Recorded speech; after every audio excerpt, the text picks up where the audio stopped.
Olá, sejam todos bem-vindos ao 13 na Veia. Eu me chamo Luiz Eduardo e no vídeo de hoje, então, a gente vai estar vendo mais sobre o nosso IP Tables, tá? No vídeo anterior, eu dei uma palhinha para vocês como a gente pode liberar a internet na rede, ok? Aqui no nosso firewall. Aí eu apresentei para vocês ali, ó, o scriptzinho. Vou estar abrindo aqui para vocês aqui novamente. De como a gente pode estar fazendo um scriptzinho básico aqui para liberar a internet na rede, ok? Enfim, hoje eu vou estar explicando um pouco mais sobre o iptables, tá? E as regras input, forward e output, ok? Bom, vou sair aqui. Para começar, então a gente tem vários tipos de tabelas no iptables, beleza? Na verdade, a gente tem inúmeras. Porém, no meu caso, existem três que eu considero que são as mais importantes para se aprender, tá? A primeira é a principal de todas, tá? É a tabela filter. A tabela filter, então ela é composta pelas regras input, output e forward, ok?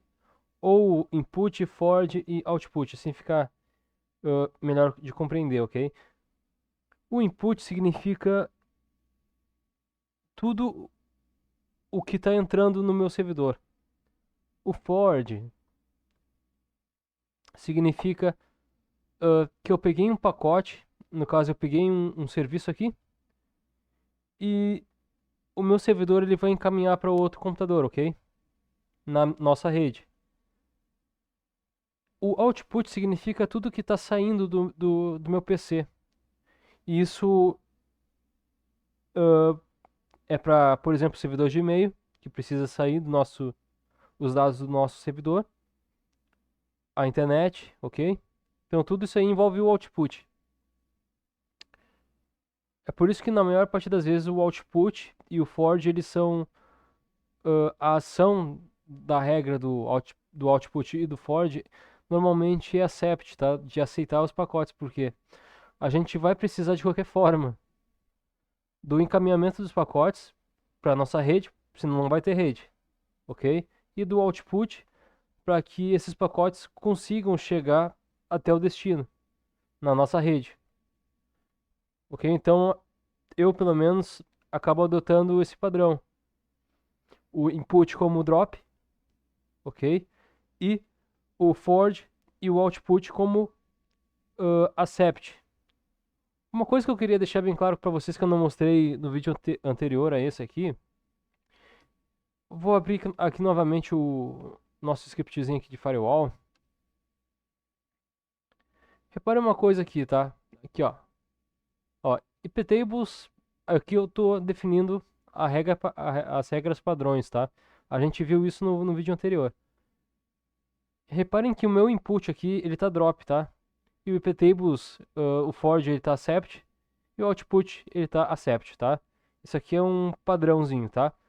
E, para mostrar para vocês como isso aqui é um padrão, reparem no programa gráfico representando o nosso firewall aqui, tá? No meu caso aqui eu vou abrir aqui, ó. Vamos buscar firewall. Se vocês estiverem usando Ubuntu, normalmente vai ser o FW, ok? Esse aqui é como se fosse o FW, tá? Só que tá com o nome de firewall. Eu vou abrir ele e eu quero que vocês reparem bastante nesse meu programa aqui, tá? Ó, por padrão, quando a gente instala aqui o KDE Neon, ele vem assim, ok? O nosso firewall. Reparem vocês que a política padrão de entrada é ignorar, tá? Isso aqui ele já vem já assim, ok? Tanto o UFW quanto esse firewall aqui do KDE Neon, tá? Reparem vocês que é definitivamente uma regra básica de uma segurança mínima no nosso PC de casa ou no servidor, beleza? Então basta a gente vir aqui e olha, eu quero usar o firewall, né, para impedir invasores de entrar no meu PC tão facilmente, pelo menos, ok?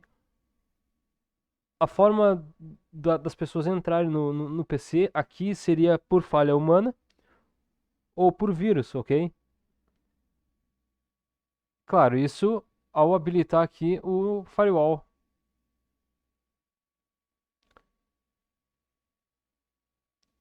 Vamos ver se ele vai. Eu já botei para habilitar aqui, ele tá se fazendo. Eu vou abrir ele novamente. Firewall. Mas isso foi só para mostrar para vocês que é um padrão, ok? Ó, eu vou habilitar ele.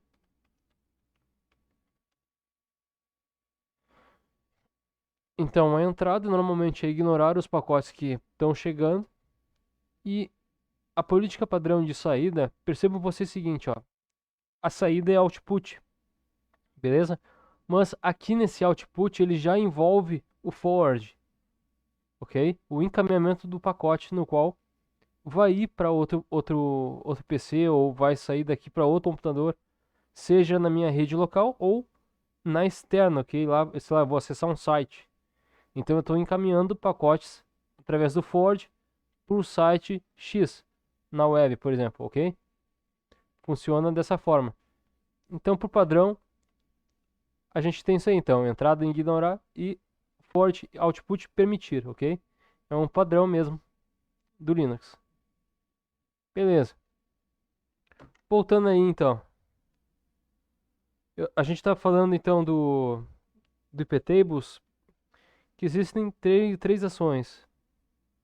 Input, output e forward, tá? Na verdade, vamos seguir sempre o padrão, tá? Input, forward e output a partir de agora, tá? Porque nessa regra de input, forward e output, a gente consegue decorar melhor o que significa, qual é a função de cada um deles, tá? Além da tabela filter, a gente tem a tabela NAT. A tabela NAT, ela é uma das tabelas mais de extrema importância para nós, administradores de rede. E isso por quê? Porque a tabela filter lida com pacotes que estão no nosso computador e na nossa rede interna. Já a NAT, ela vai lidar com pacotes de internet, beleza? Que estão indo pelo caminho do TCP, ali pela internet, ok? E-mails, servidor web, enfim, tudo que envolve a internet, basicamente. Tá? E isso também envolve, por exemplo, o agora como a pandemia tá passando, digamos que a gente precisou de acesso remoto, ok? Como é que a gente libera esse acesso remoto, né? A gente libera através da tabela NAT, ok? Através de uma ação chamada pré-routing, beleza? A gente consegue liberar, então, acesso a um computador. Enfim, e a gente tem uma terceira tabela, tá? Chamada Mango, tá? Ela se escreve assim, ó, Mango, tá? Então a gente tem, aqui recapitulando, então a gente tem a tabela, a gente tem aí a tabela, opa, a tabela filter, beleza? A gente tem a NAT e a gente tem a Mango, certo? Lembrando que essas três tabelas que eu tô dizendo para vocês são as mais importantes que eu acho. Dessas três, eu apenas usei a Filter e a NAT na minha vida aqui, tá? O Mango eu não precisei fazer uso ainda. Por quê? Porque eu vou explicar para vocês agora, tá? O que que é o Mango? Como o Filter trabalha com dados na nossa rede interna e a tabela NAT trabalha com dados de internet, né, que estão saindo do nosso PC para ir para a internet ou da internet que está vindo da internet e entrando no nosso computador. O Mango, ele é o cara, digamos, especial. Com o Mango a gente vai ter controle do pacote e das camadas desse pacote, ok? Uh, por exemplo, a única coisa que vocês precisam decorar daqui é o seguinte: tabela filter lida com o fluxo de dados de entrada, encaminhamento de pacote, roteamento que a gente chama, e saída da rede interna, beleza?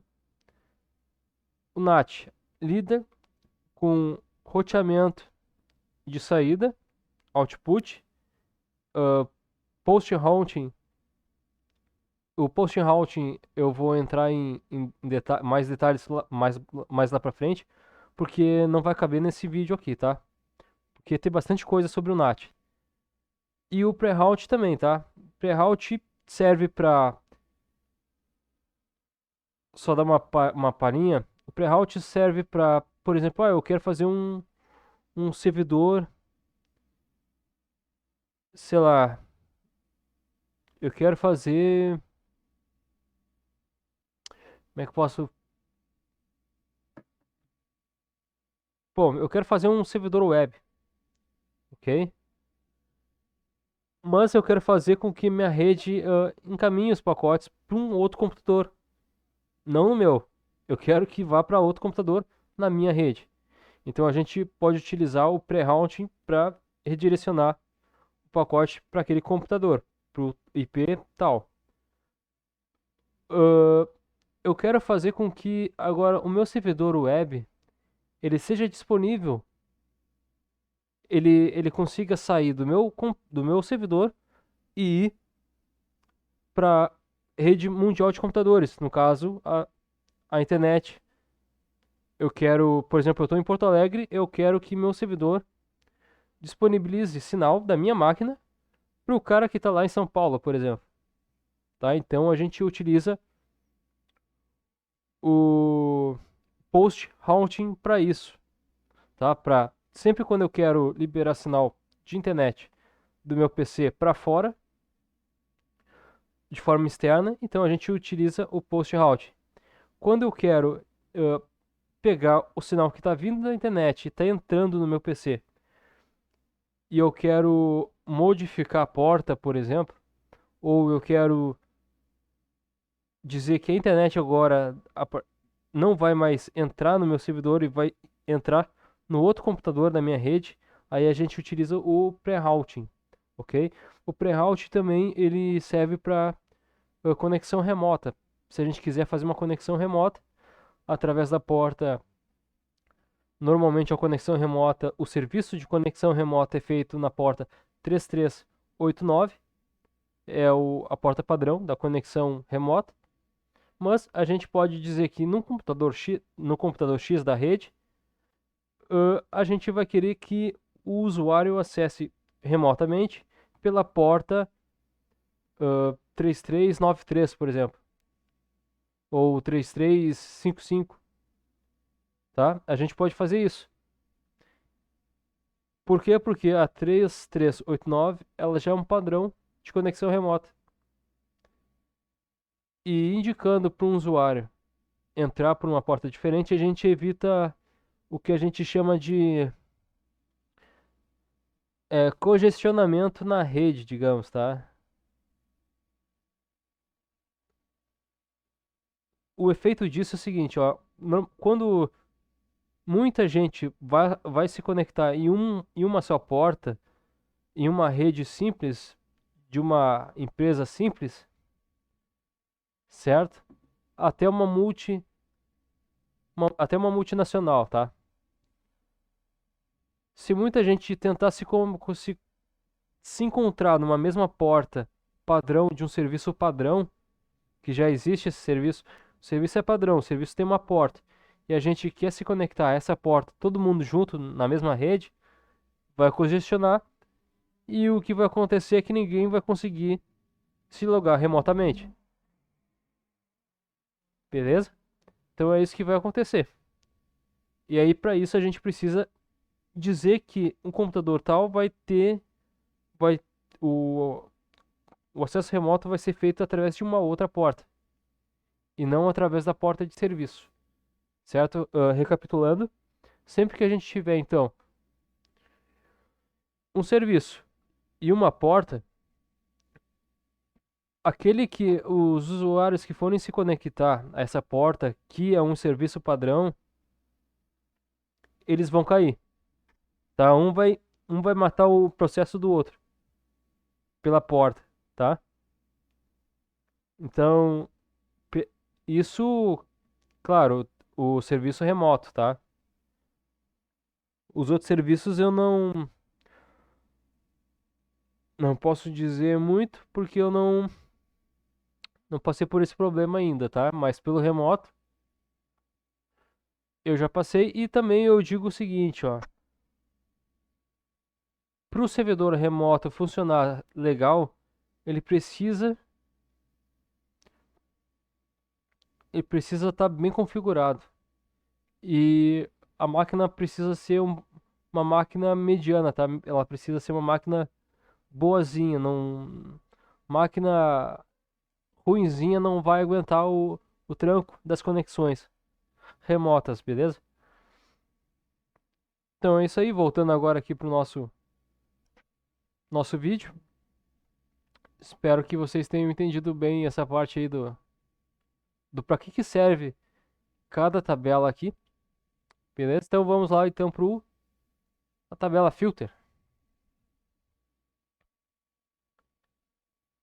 né? A tabela filter, como eu estava dizendo, ela é uma tabela, basicamente ela é a principal do negócio. Por que ela é principal? Porque é através dela que a gente vai conseguir bloquear conexões maliciosas, basicamente, tá?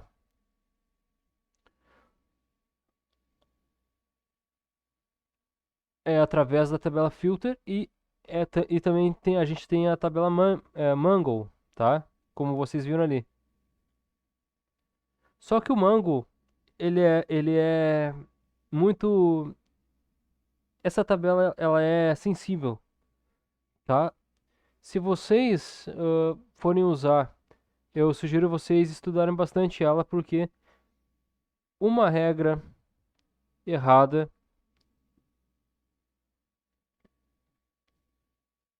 por exemplo, tá? Imagina o seguinte, vocês têm lá o chefe lá e vocês precisam fazer um controle do financeiro, tá? Por exemplo. E tá dando um pau lá e vocês decidem, por vontade própria, fazer um controle mal feito através da tabela Mango. E decidem liberar mais espaço para que mais pacotes entrem ou que saiam mais pacotes, já que a tabela Mango ela dá essa oportunidade da gente controlar o pacote. Porém, se vocês ficarem modificando muito o pacote vai quebrar. Se o pacote quebrar, significa que a informação não vai sair do servidor. Se a informação não vai sair do servidor, vocês corromperam o sistema. E esse sistema que eu estou falando é o sistema financeiro. Agora imagina vocês aí, o administrador lá, querendo pegar o recebimento, né? Receber, pagar o funcionário. E a empresa inteira, simplesmente inteira, ah, não serem pagas porque o administrador resolveu bancar o entendido do assunto e tentou modificar os pacotes. Porque quando eu digo modificar o pacote, eu estou dizendo realmente modificar o pacote, tá? Aquele que souber a tabela Mango e todos os requisitos dela ali, os parâmetros, coisa e tal, beleza? Ela é simplesmente irada essa partezinha aí, tá? E a gente consegue ver através de filtros, como o programa Wireshark, por exemplo. A gente vai ter lá um controle mais detalhado, certo? Dos pacotes que estão entrando ou saindo do nosso servidor. A gente pode fazer esse controle para saber o que está acontecendo, ok? Enfim, para finalizar então a tabela Mango, tá? Eu usaria a tabela Mango só se eu tivesse um servidor de mídia, tá? Por quê? Porque a gente lida com literalmente com pacote quando a gente está lidando com servidor de mídia, tá? A gente lida com pacote, logo a gente lida com programas, com vídeos, com dados, literalmente, tá? Mas são dados sensíveis. E a gente precisaria ter um controle desses dados maior para que não haja, por exemplo, a gente tem vários vídeos, tá? Entrando no YouTube todo santo dia, a cada segundo, a cada hora, ok? O controle que é feito, o controle que eu faria, tá? Seria pela tabela Mango, porque eu teria mais controle sobre os pacotes no qual estão entrando e estão saindo, tá? A tabela Mango, ela me serviria para ter um controle de que o vídeo que está entrando e saindo, ele não vai ser modificado. Então, a tabela Mango me dá esse poder de dizer, olha, você vai sair e da forma como você sair, se você entrar, por exemplo, a forma do vídeo que o vídeo vai entrar no meu servidor é a forma na qual ele vai ficar nesse servidor, ok? Através da tabela Mango a gente consegue ter esse controle de fazer com que o pacote desse vídeo não se modifique, ok? Não seja adulterado, digamos. A gente tem um controle muito grande sobre o fluxo de dados com a tabela Mango. E por isso eu acho que ela é muito sensível, tá? Logo, então, eu não preciso usar no meu dia a dia, eu só uso o NAT e o filter.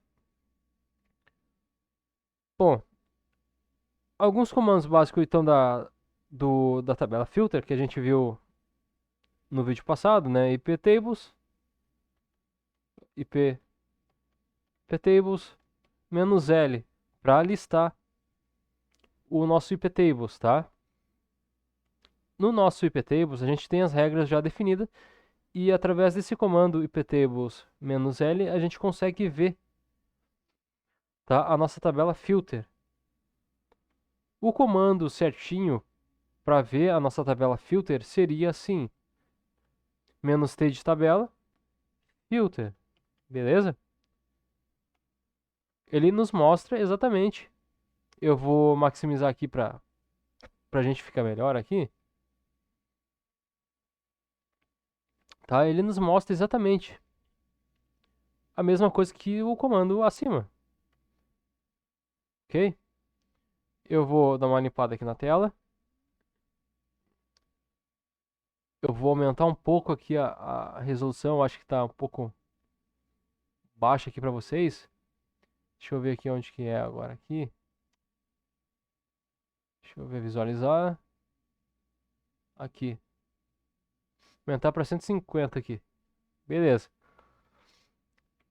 Então, pessoal, a gente viu então comando aqui o iptables -L, que é igual a iptables -t filter -L, tá? O -L é para listar a regra, ok? Bom, por padrão, então, a nossa tabela filter no iptables ela já é reconhecida, então a gente não precisa usar todo aquele comando ali, iptables -t filter -L maiúsculo, tá? Por padrão, o nosso iptable já reconhece a tabela filter como um padrão mesmo de segurança. Então a gente só basta usar o "-l", que a gente vai listar a nossa tabela filter.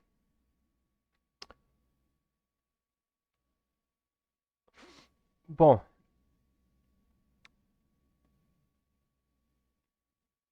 e se a gente quiser excluir uma regra aqui, né? Como é que a gente faz então para excluir essa regra do nosso iptables?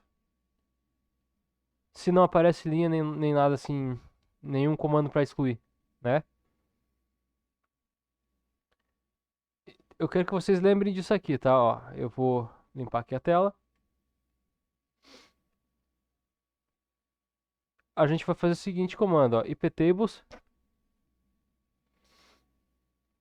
-L, tá? Para listar, menos number traço lines. Eu acho que é assim. Vamos ver. Não, não é assim. Então, number traço line? Não. Tá, então é o contrário. Vamos lá. Menos line traço numbers. Aí. Agora foi. Os comandinhos aqui são caóticos. Agora a gente, aqui nas regras, a gente percebe que a gente tem uma numeração, tá? Essa numeração aqui é IDs, basicamente são IDs que representam uma determinada regra, tá? Digamos que eu não queira mais, então, esse endereço aqui, tá? Esse endereço aqui da rede, tá? Eu quero excluir essa rede aqui, digamos, da minha regra aqui do firewall, certo? Como é que a gente faz isso aí, então? Sabendo desse comando, então, iptables -L maiúsculo, ele lista pra gente a nossa tabela filter, a gente coloca, então, adiciona line, menos numbers, para aparecer o número das regras, tá? Sabendo o número das regras, a gente vai digitar o seguinte comando agora, ó, iptables menos D maiúsculo e o número da regra no qual a gente quer excluir, tá? Se eu não me engano, é assim que a gente exclui. Porque faz tempo que eu mexi. Normalmente, quando a gente implementa a regra de firewall, a gente implementa uma vez só, tá? É difícil a gente ficar mexendo na regra porque não faz bem ficar mexendo na regra do servidor, digamos, oficial, assim, entendeu? Se a gente implementar uma coisa, deixa ali, deixa lá, porque senão pode dar um problema federal, ok? Já vai o conselho para vocês. Então, vou colocar agora o 2, tá? E eu vou apertar o Enter aqui, tá? Ixi, não foi. Bom, beleza. Não faz mal. Ah, se a gente tiver algum problema aqui de não reconhecer. Ah, tá, entendi. O problema aqui é o seguinte, eu não tenho, eu não tô dizendo para ele qual é a regra que eu quero excluir, tá? As chains, no caso input, a gente tem input, forward e output. eu não estou especificando para ele essa regra e a linha dessa regra na qual eu quero excluir, né? Ele não está entendendo isso. Então aqui eu vou dizer o seguinte, olha, eu quero excluir da tabela menos t, uh, da tabela filter, ok? Da tabela filter.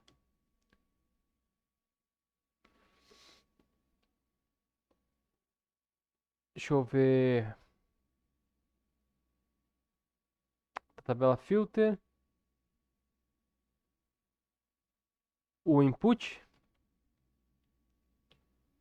Tá? Eu quero excluir da tabela filter, input. E o ID 2, tá? Não, ele não. Ai, meu Deus do céu. Ele não entendeu nada. Então, vou tirar aqui. Não, vamos ver aqui. O que era essa estica, mano?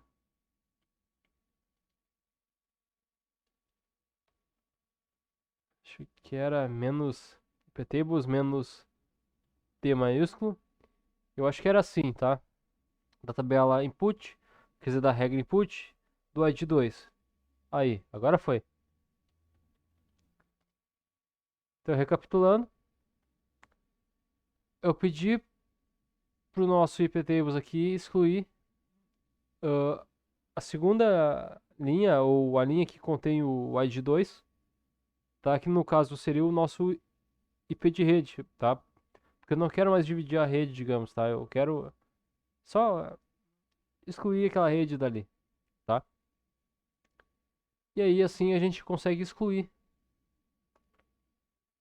uma regra, ok? Vamos listar agora para ver como é que ficou com esse comando aqui que a gente acabou de ver, iptables menos L maiúsculo, menos line, menos numbers. E percebam vocês aí que, ó, a regra sumiu.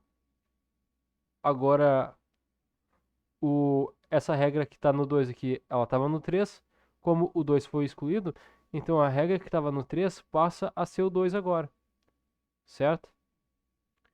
E é assim para qualquer regra que a gente queira excluir, ok? Ó, eu vou estar excluindo, eu vou ver qual é a regra que eu quero excluir. Nesse caso aqui eu vou dizer que eu quero o do Ford agora, tá? Eu estou voltando aqui com o comando. O Linux é legal porque a gente aperta a seta para cima e a gente consegue voltar então o comando, ok? Só que ao invés de input, eu vou estar dizendo, olha, eu quero agora excluir a regra que está no forward. É importante ser maiúsculo, tá? A gente tem que respeitar essa sintaxe aqui do firewall, do iptables. Só que agora não é mais o 2, né? Agora é a regra 1. No caso, o número 1. Aqui o ID 1, ok? E eu vou dar um Enter agora. Pum! Ele excluiu também. Vamos ver se excluiu. Iptables menos L maiúsculo para listar e menos line traço numbers para mostrar os números. Olha lá. E excluiu aqui, ó. Para nós aqui, ó. Ó o meu mousezinho aqui, ó. Certo? Então é assim que a gente exclui as regras no nosso iptables. Beleza? Quando a gente vai querer adicionar alguma coisa aqui no iptables, vamos lá. Clear, tá? A gente tem o menos I e o menos A. O menos A é de append, de adicionar, tá? E o menos I é de inserir mesmo. Eu costumo usar o menos A, tá? Como assim? Bom, eu excluí então a regra da minha rede aqui. Eu vou fazer com que ela volte para cá, ok? Então, iptables, tá? Eu vou dizer agora, vou digitar o comando iptables menos A maiúsculo, input, então eu quero adicionar uma regra de entrada, beleza? Eu quero dizer que esse IP vai ser um IP de origem, certo? Vai ser um source, pode ser source ou "-d", tá? Mas como é no servidor, então eu quero fazer com que ele libere aqui no meu servidor mesmo, né? "-s". "-s". Agora aqui a gente pode estar, deixa eu ver, definindo o IP de rede, tá? Aqui a gente tem várias situações, tá? Digamos que a gente quer adicionar toda a rede, todas as redes, todos os IPs, todas as máquinas, tá? A gente quer liberar a entrada para todas as máquinas na rede nesse servidor aqui. A gente poderia fazer o seguinte, ó, 0/0, beleza? Deixa eu ver, 0.0, não, se não me engano era 0/0. Tá, isso aqui a gente define então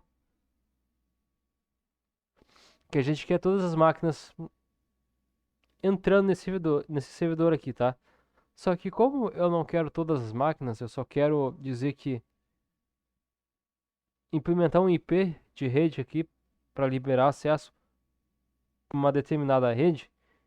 Então a gente vai colocar aqui 192.68. Era 5.0, certo? Barra 24 ou barra 32. O barra 32 significa que eu quero liberar apenas para uma máquina específica, tá? Um acesso, não para máquina específica. No caso aqui eu estou dizendo que o acesso vai ser liberado para essa rede, mas apenas nessa rede aqui, tá? 5.0. Nesse caso, o 5.0 simboliza uma rede como um todo, tá? Então, para ser uma rede como um todo, eu preciso colocar o barra 24 aqui. Se por acaso eu tenho um acesso remoto e eu quero liberar acesso para um determinado IP, a gente poderia deixar barra 32 e colocar aqui o IP da máquina no qual vai receber o acesso remoto, por exemplo, tá? Essa forma de acesso remoto aqui, eu estou suponhando que seja uma máquina na mesma rede, tá? Do meu servidor. A forma de acessar remotamente, de forma externa, se lembrem que é pela tabela NAT, tá? E eu vou chegar lá. Vou explicar ainda nos próximos vídeos, tá? Mas aqui eu estou dizendo que eu quero que ele acesse, digamos, de forma local, tá? Um computador que está na mesma rede que a minha. Nesse caso aqui, eu pretendo liberar a rede inteira, tá? Desde que os computadores estejam nessa faixa de IP 5.0, certo? E a máscara de rede, então, tô definindo aqui que vai ser barra 24. O barra 24 é 255.255.255.0, ok? Uh, ela é classificada em classe C, tá? A gente tem três classes, lembrando, mais usadas que é a classe A classe B e a classe C, certo? Em redes. Bom, beleza. Agora eu liberei essa rede, mas como é que eu quero liberar essa rede, né? Eu posso aqui dizer que eu quero um protocolo, tá? Ou simplesmente eu quero dizer que, olha, os computadores que tiverem nessa rede, por favor, aceita os pacotes. Então aqui a gente pode estar colocando então o menos J e accept, beleza? Agora eu vou iptables menos L traço line numbers. Vamos ver então como é que ficou essa situação aqui. Ó, reparem vocês que então o nosso IP de rede ficou no número 6. Por quê? Porque eu estou usando o menos A. Tá? O menos A ele adiciona a regra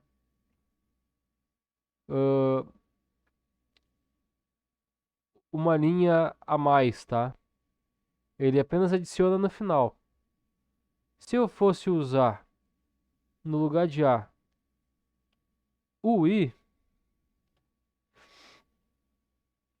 eu poderia determinar aqui aonde que eu gostaria de inserir, tá? A regra, ok? Em qual linha, digamos, tá? Eu não vou mostrar para vocês o I, porque sinceramente eu me esqueci como é que eu faço isso, tá? Mas depois, se vocês quiserem, eu posso estar mostrando aí, pesquisando e mostrando como é que eu posso inserir, tá? O IP na determinada linha, tá? Mas eu prefiro ficar com o A que eu só adiciono e eu vou adicionando no final mesmo, tá? Porque é só para adicionar a regra mesmo, beleza? Beleza. Bom, como vocês sabem, a gente tem esse arquivo aqui, então, do firewall, tá? Ele é um scriptzinho simples. Eu vou tá limpando aqui a tela para a gente ver melhor. E eu posso muito bem fazer o quê? Eu posso recriar tudo a hora que eu quiser, porque eu não salvei nada. Se eu quisesse salvar o que eu fiz, eu teria que digitar aqui iptables,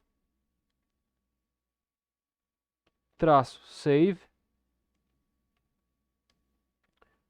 redirecionar uma saída. Quando eu falo em redirecionar uma saída, eu posso criar alguma coisa a partir desse símbolo de maior e dizer, digamos que eu quero salvar esse iptables que eu fiz agora, aqui e agora, no seguinte diretório, etc. Ou então eu posso botar no barra opt, digamos, e eu vou botar meu firewall, o arquivo salvo no meu firewall, certo? Que eu fiz agora, a regra que eu fiz agora, nesse diretório barra opt, e aqui eu vou dar um nome para um arquivo, tá? Eu posso dar um nome aqui, sei lá, meu nome, tá? Eduardo. Aqui, para esse arquivo aqui, eu posso deixar ele assim, por exemplo. E ele, mesmo assim, ele vai ser um arquivo do firewall. Eu posso colocar o "-sh", eu posso colocar .txt, certo? Eu posso fazer o que eu quiser aqui no redirecionamento. Tá? Lembrando que esse cara aqui vai ser resgatado depois pelo iptables, através do iptables restore barra opt e o nome do arquivo que eu quero resgatar, certo? Nesse caso aqui, a gente apenas tem então o arquivo firewall, ele é um arquivo comum em Shell Script que a gente criou no vídeo anterior, certo? Uh, esse vão aqui a gente pode estar preenchendo aqui para não deixar o negócio vaziozão também. A gente pode estar renomeando ele. E se liguem aqui nas regrinhas, ok? Todas essas regras aqui vão voltar normalmente a partir de agora. Vou limpar a tela novamente. Como? Apenas executando o nosso arquivo, que está então no barra etc, aqui ó, nessa linha de cá, a gente tem o firewall, ele está em verdinho, ok? A gente pode estar executando ele assim, ó, ponto, barra, etc, barra, firewall.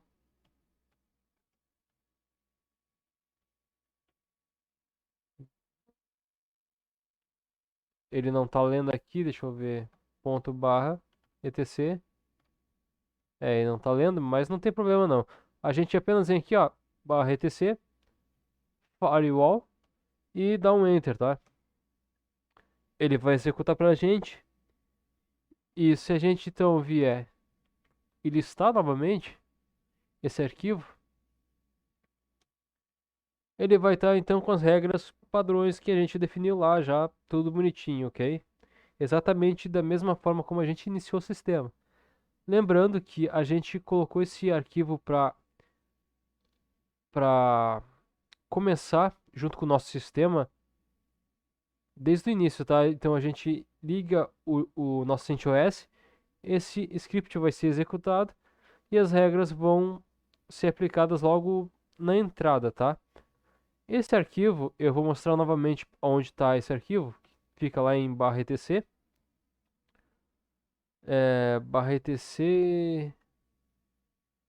Eita, mano, velho. Barra etc, deixa eu ver aqui. Esqueci. Barra etc, cadê o nome daquele arquivo, cara? São muitos arquivos. Ah, tá. rc.local, ok? Ah, então vamos lá.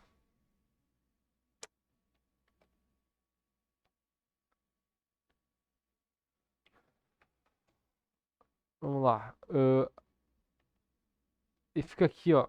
Tá, vou dar um cat. Não, eu vou abrir com vim mesmo. Vim barra etc barra rc ponto local. Tá? Então a gente colocou o comando que a gente fez lá, a gente colocou aqui, tá? Acima do touch ou abaixo do touch aqui, tá? Mas eu costumo colocar acima dele, porque é antes de subir o sistema, tá? Se eu coloco aqui em cima desse touch, eu estou dizendo que eu quero executar esse cara antes do início do sistema, literalmente. Antes de qualquer coisa, basicamente, tá? Quando inicia o sistema, então o meu firewall já é automaticamente executado, certo? Sempre que eu quiser fazer alguma coisa iniciar automaticamente no meu sistema, a gente vai lá, transforma, pega o comando, né? Transforma o arquivo lá em executável. A gente já viu já como é que se transforma em executável e adiciona aqui nesse arquivo rc ponto local.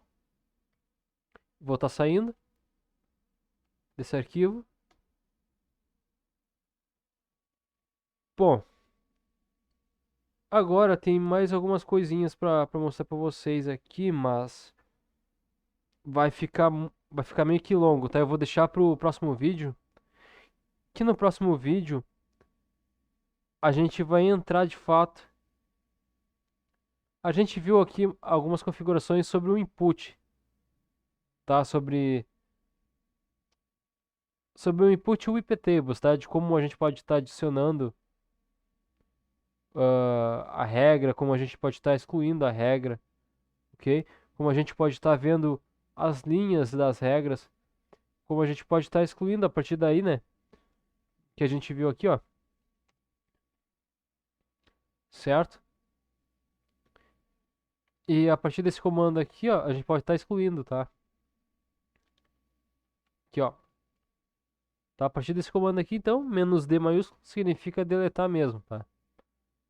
Deletar da regra de Ford do ID 1, por exemplo.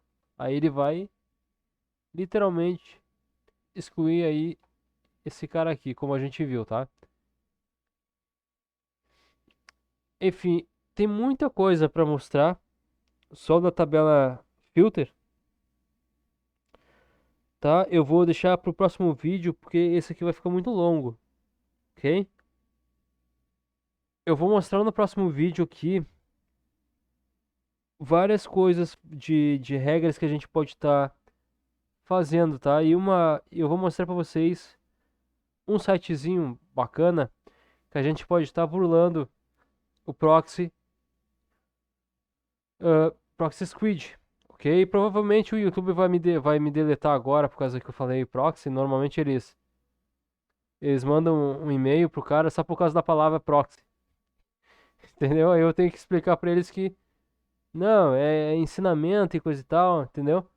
Então é complicado de falar e mostrar coisas desse tipo aqui no YouTube, literalmente, tá? Mas vou contar com a sorte, vou contar que eu sou pequenininho e que eles não vejam isso. Mas normalmente eles vão ver alguma coisa assim, tá? Enfim, espero que vocês tenham gostado e no próximo vídeo então eu vou falar sobre umas regras importantes de como a gente precisa, na verdade, fazer, tá? De forma correta a regra do iptables de entrada e de saída sempre, tá? Que a gente quiser barrar ou liberar alguma coisa. Tipo assim, ó. No iptables, então, a gente tem o menos "a" para adicionar uma regra, né? E o input, ok? Digamos que quero adicionar uma regra de entrada aqui. Eu quero liberar uma porta 8080, tá? De entrada aqui, na entrada do meu servidor, tá? Para as pessoas acessarem essa porta 8080. Então, a gente vai fazer o seguinte, ó, a gente vai colocar "-p" de protocolo, TCP, "-m" TCP. Esse "-m" TCP que significa da máquina aqui, tá? O "-p" é protocolo e o "m" TCP significa como se fosse um mascaramento de protocolo, tá? Esse cara vai atingir não só o nosso servidor, como também o IP que vai entrar nessa máquina aqui, tá? E a partir daí, então, a gente vai ter o seguinte detalhe. Eu quero dizer que toda máquina que for acessar a entrada desse servidor, tá? Pela porta de destino, tá? De port. Que porta é essa que eu quero liberar para o usuário usar? De port menos 80, na verdade, de port 8080, tá? Digamos que eu quero liberar essa porta para o cara lá da rede acessar aqui, porque eu configurei um serviço, sei lá, o HTTP, digamos, o meu servidor web local, eu configurei nessa porta 8080 e eu quero que o pessoal da rede acesse meu servidor web localmente na rede. Lembrando que eu estou fazendo aqui essa regra input, forward e output se trata apenas da minha rede local, tá? E não da externa, tá? É local. Então eu estou liberando localmente aqui na minha rede local o acesso para acessar essa porta 8080. 8080 normalmente a gente tem o intuito de colocar ela para servidor web, tá? Ou para serviços que precisam do servidor web, Apache ou Nginx, sei lá, entendeu? Qualquer servidor web aí para página de internet, tá ligado? Normalmente é 8080 ou 888. É 8080 ou então 8888. Tá? São as portas aí que são padrões, basicamente, que a gente pode estar adicionando, tá? Lembrando que todas elas vão representar o quê? Vão representar meu servidor web que vai estar na porta 80, certo? Ou através do pre-route, que eu vou explicar mais para frente, a gente pode estar redirecionando essa porta 80 para a porta do proxy 3128. Então, ao invés das pessoas acessarem a internet através da porta 80, elas vão estar acessando através do navegador que vai ser automaticamente configurado.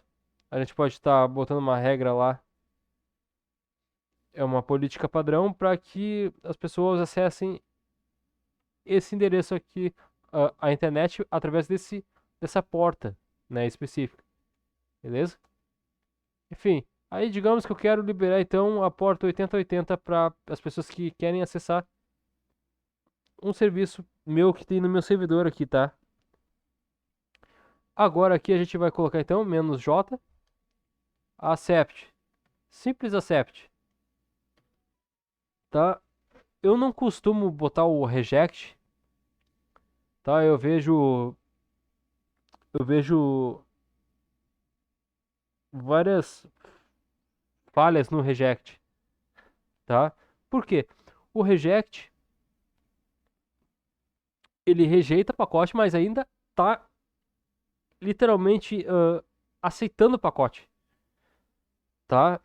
E para um pacote malicioso, literalmente malicioso, aceitar um pacote ainda que está rejeitando, mas ele vai aceitar o pacote de qualquer forma, é um perigo, ok? Então, normalmente no dia a dia, no meu dia a dia, eu uso ou drop, que é para barrar mesmo, não quero aceitar nada, e fim de papo, ou então eu uso o accept, que é para aceitar a regra, tá? Normalmente eu uso esse padrão.